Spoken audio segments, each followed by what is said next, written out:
Yes, hello guys. Hello Palalabs. Palalabs. Merla. Hi, shoutout sa inyo lahat. Ayan. Nag-unboxing tayo kasi guys kanina ngayon sa aking pagsasaliksik.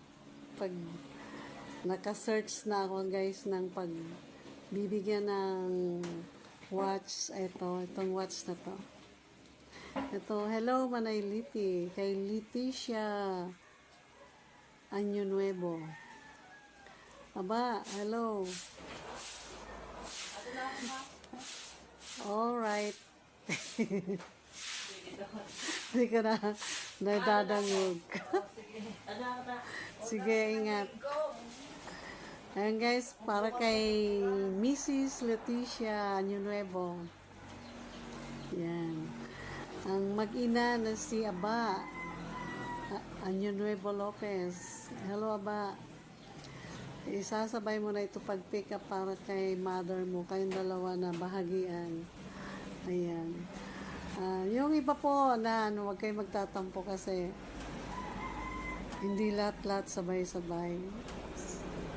Diba nung una bigas.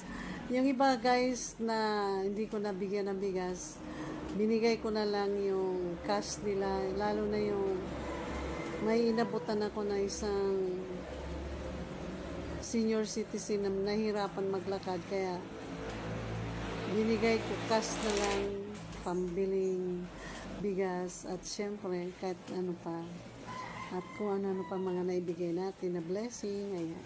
Sana maraming blessing na dumating para parati tayo makapamahagi. Alam nyo guys, may nagsasabi sa akin na bakit daw ako namimigay kung itabi ko na lang daw yung ano. Guys, inisip ko kasi masaya kasing nakabahagi ng grasya sa kapwa. Pero guys, yung mga napipili naman hindi naman talaga sila yung mayayaman na katulad ko, hindi naman mayaman. Pares ko din. Na syempre, mahirap kasi ang buhay, lalo na yung mga karamihan kasi guys sa mga nababahagian ko, yung wala talagang sapat na income din sa buhay. Yung syempre minsan kahit maliit na bagay na bibilhin, nahihirapan na rin sila bumili. Syempre unahin na nila yung pagkain syempre kaysa mga gamit, di ba?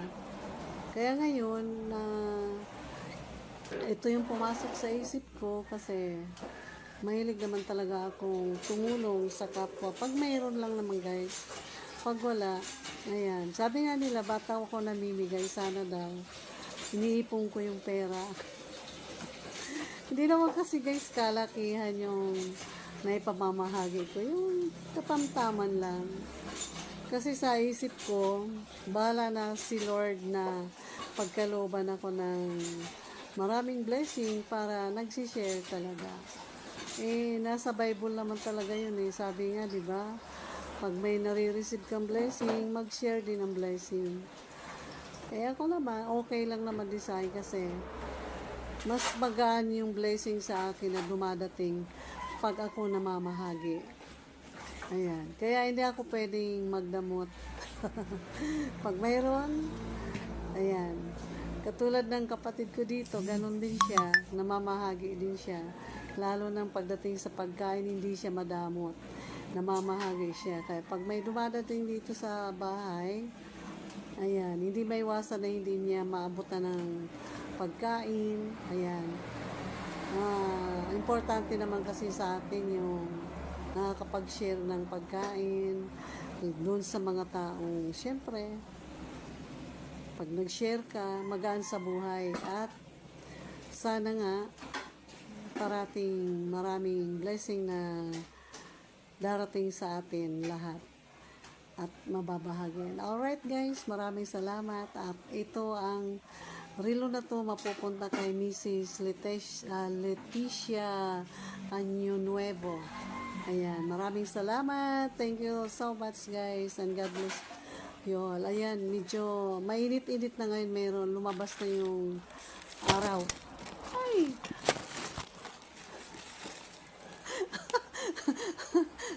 Natakpan yung camera. Maraming salamat. Naibato yung binalot dito sa ano. Alright guys, maraming salamat. And God bless you all. Ingat-ingat sa mga binabaha. Maraming salamat.